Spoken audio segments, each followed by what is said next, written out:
A girl went out for a jog, which turned into a real tragedy for her. From the very first days, this case became the main news topic in Ireland and sparked a wave of outrage among hundreds of thousands of citizens. The detectives were under tremendous pressure, but the results of their investigation shocked the public even more, as no one could understand how such a thing could happen. Aisling Murphy was born on July 6, 1998, in the small Irish village of Bluebell. She had an older brother and sister, as well as loving parents. The entire family was passionate about music, thanks to which Aisling began playing the violin at an early age. In the following years, she continued to develop in this direction. She participated in school musical performances, played in the orchestra, and eventually became one of the top 5% of violinists in Ireland. Despite her love for music, she chose another profession for herself from school. The girl dreamed of becoming a teacher. She attended college, received the necessary education, and in March 2021, at the age of 22, got a job as a primary school teacher. From the first days of work, Aisling won the love of the children and her new colleagues. She approached teaching with maximum dedication, striving to make the learning process as interesting as possible. In addition, the girl and her boyfriend named Ryan were planning to get married in the foreseeable future, as well as start building their dream home together and have children. It seemed that the girl had everything one could dream of, and a happy, fulfilling life awaited her. But in early 2022, everything changed in an instant. On January 12, Aisling finished her workday of school and decided to go for a run. She regularly engaged in sports and tried to use every free moment, regardless of the weather. Most often, the girl ran along a water canal that passed through the town of Tullamore. This route was popular among local residents, who went there with their dogs, rode bicycles, or simply walked along the water. Before going out for a run, the girl told her mother about her plans, but for some reason, the woman began to worry about her. She asked Aisling to choose a different place for her run, but she only said that everything would be fine, hugged her mother, and left. Around 3:15 p.m., two other women, who were also running along the canal, noticed a discarded bicycle on the side of the path. Immediately after that, they heard something resembling muffled female screams coming from the wooded area on the left side of the path. They thought that a woman had fallen off her bicycle and needed help, so they headed towards the screams. But what they'd found was a much more horrifying sight. The women saw a girl lying on the ground, with a man looming over her with a knife. Apparently, she was trying to escape, but he was holding her tightly. The man noticed these women, turned towards them, and shouted for them to go away. Neither of the women had a phone with them, so they couldn't call the police. There was also nobody else around, so the women started yelling at him and demanding that he release the girl. But he didn't move, and the women decided to run to the nearest house to call the police. Officers and paramedics arrived at the scene within a few minutes, but it was already too late. The criminal was not there, and his victim was lying on the ground unconscious. They tried to provide first aid, but the girl died. The police quickly identified the deceased as Aisling Murphy. Next to the girl's palm, they found her keys. Investigators concluded that she had tried to fend off the attacker with them. Medical experts found 11 stab wounds on her body, as well as signs of strangulation. The girl died from blood loss. The news of Aisling's murder spread throughout the county within hours, shocking the local residents. The area where they lived was considered very safe, and such crimes were quite rare. Moreover, many people knew the girl, as she worked at a school. The police focused all their efforts on finding the criminal. First, they spoke with the two women who had seen the attacker in person, and they provided some details about his appearance. Unfortunately, the women were quite far from him and couldn't see his face well, but they were able to describe his clothing in quite detail. Additionally, the police determined that the bicycle lying on the side of the road must have belonged to the criminal. Apparently, he decided to flee the scene on foot and left it there. Investigators took the bicycle and distributed its photos in the media, hoping that someone would help them identify the owner. They also began to review footage from cameras, trying to spot the criminal. They soon succeeded. The cyclist was captured on one of the cameras, but this did not bring any benefit to the investigation. The footage did not reveal any additional features of the man. A woman also contacted the police, who had walked along this canal 2 hours before Aisling's murder. She reported that a man on a similar bicycle had been following her for some time. She found it suspicious because he was riding very slowly and seemed deliberately not wanting to pass her. Nonetheless, this lead also didn't significantly help the investigators.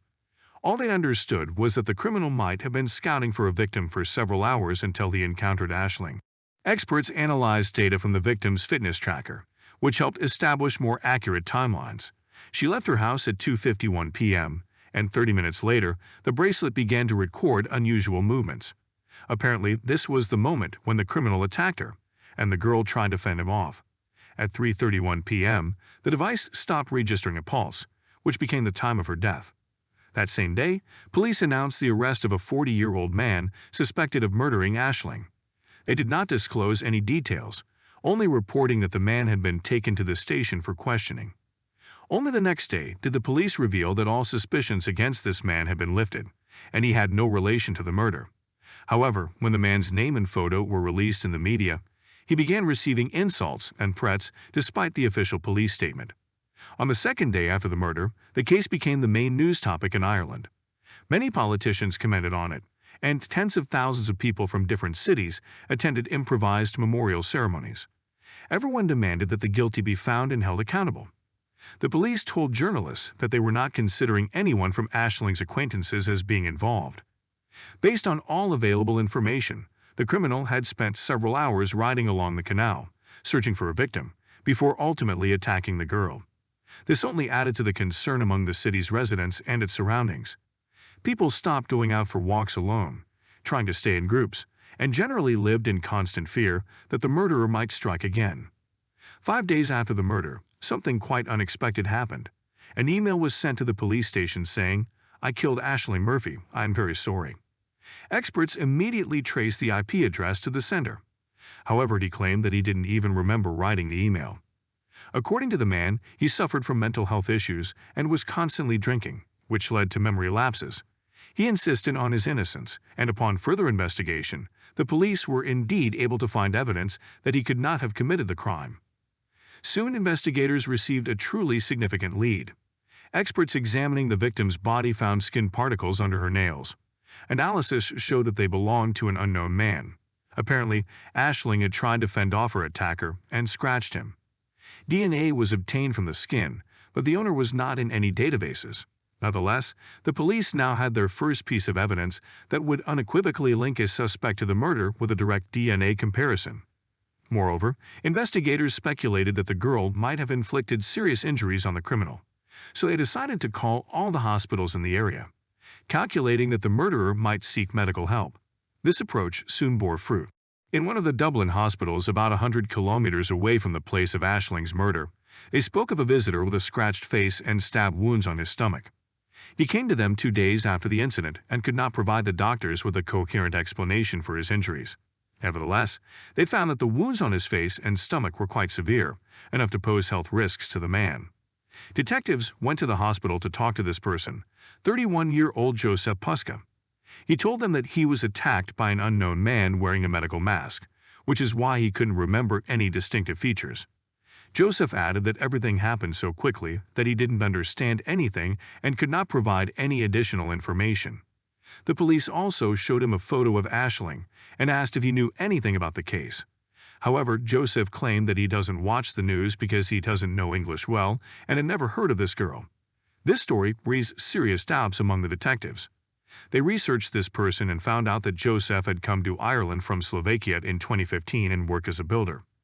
He lived in a village located just a couple of kilometers away from the place of Aisling's murder with his wife and 5 children. Moreover, his relatives own a house in Dublin.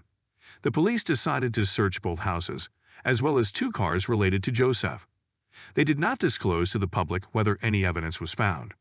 But a few days later, they returned to the hospital to Josef. By that time, the man had undergone surgery, and investigators began to interrogate him again about his injuries. To their surprise, Josef suddenly changed his story and claimed that he was near the canal at the time of Aisling's murder. According to him, he saw a man attacking the girl and trying to save her, but the attacker inflicted several stab wounds on him.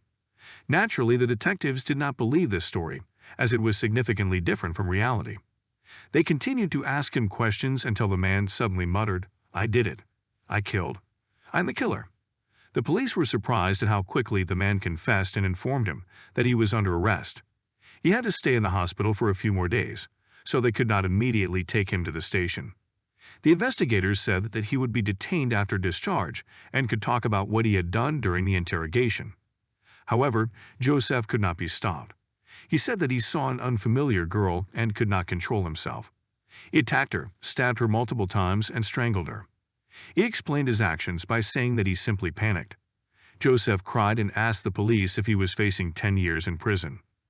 The man also showed them his stomach, where there were 3 stab wounds left by the victim's key. Apparently, Aisling had struck him with such force that the not-so-sharp key penetrated the criminal's abdomen. Josef also provided a DNA sample to the police, which matched exactly with the one extracted from the skin particles under the victim's nails. While investigators waited for the killer's discharge from the hospital, Aisling's funeral took place. The event captured the attention of virtually the entire country. Leading Irish politicians, including the president, attended the church, and thousands of people gathered outside the building. Hundreds of schools observed a minute of silence in memory of the girl, and her own students stood on the street with photos of their beloved teacher in their hands. That same evening, Josef was taken into custody and brought to the courthouse. The police had to protect the suspect from an enraged crowd that demanded justice and tried to break through to the killer. The next day, investigators told the media how they came across Josef, as well as unveiled new information that had been kept hidden in the interest of the investigation. It turned out that on the day of the murder, the man followed at least 4 other girls on his bicycle. He appeared on various surveillance cameras, and the women themselves told investigators about his suspicious behavior. According to one of them, Josef first followed her slowly, then dismounted and started walking towards her. The woman saw a car parked ahead of her and ran towards it, after which Josef immediately rode away. Another girl said that Josef slowly rode past her, looked her in the eyes, then turned around and followed her for some time. All this only confirmed the theory that the man was deliberately looking for a victim, and all these women escaped death only because there were other people nearby. Despite this, Josef had never come to the attention of the police before, neither in Ireland nor in his home country. When the man was brought into the courtroom, he suddenly claimed that he did not remember his conversation with the police in the hospital and had never confessed to the murder. Instead, Josef reverted to his version that someone else attacked the girl, and he only tried to save her, but the attacker inflicted stab wounds on him. However, the man could not explain how his skin ended up under the victim's nails. Nevertheless, due to his refusal to confess, he was set to go through a trial, and preparations for it stretched over many months. Considering the substantial body of evidence, no one doubted a guilty verdict. However, the prosecution continued to thoroughly examine the case. 1.5 years after the murder, there was an interesting twist in the case. The police suddenly announced the arrest of 5 people related to Aisling's case. They were relatives and friends of Josef. These individuals were charged with withholding information and obstructing the investigation. The police did not disclose details of these arrests, but soon all the detainees were released. The trial of Josef began on October 17, 2023. Notably, until then, he had been kept in solitary confinement, and his contact with other inmates was limited because they had threatened to kill him. Josef's lawyer claimed his client was innocent and requested the confession made in the hospital be excluded from the case. According to him, Josef had been given strong medications, which made him unaware of what he was saying. However, a medical expert from the prosecution contradicted this version, pointing out that Josef had not received any drugs that could have such an effect. The lawyer also insisted that his client had only wanted to save the girl. At the moment, when the 2 witnesses noticed him, he was allegedly just trying to stop Aisling's bleeding. However, the lawyer failed to explain why his client yelled at these women to go away instead of asking for medical help. From the prosecution side, there was a set of serious evidence, headed by the results of the DNA analysis. Josef was also identified by 2 witnesses, and 4 more women saw him riding his bicycle after them on that same day. Combined with all this, the prosecution's version was much more plausible. They argued that Josef intended to assault a woman and had been looking for a victim for several hours. After he noticed Aisling, he attacked her, but she fiercely resisted. She started scratching the attacker's face and also struck 3 strong blows with a key to his stomach.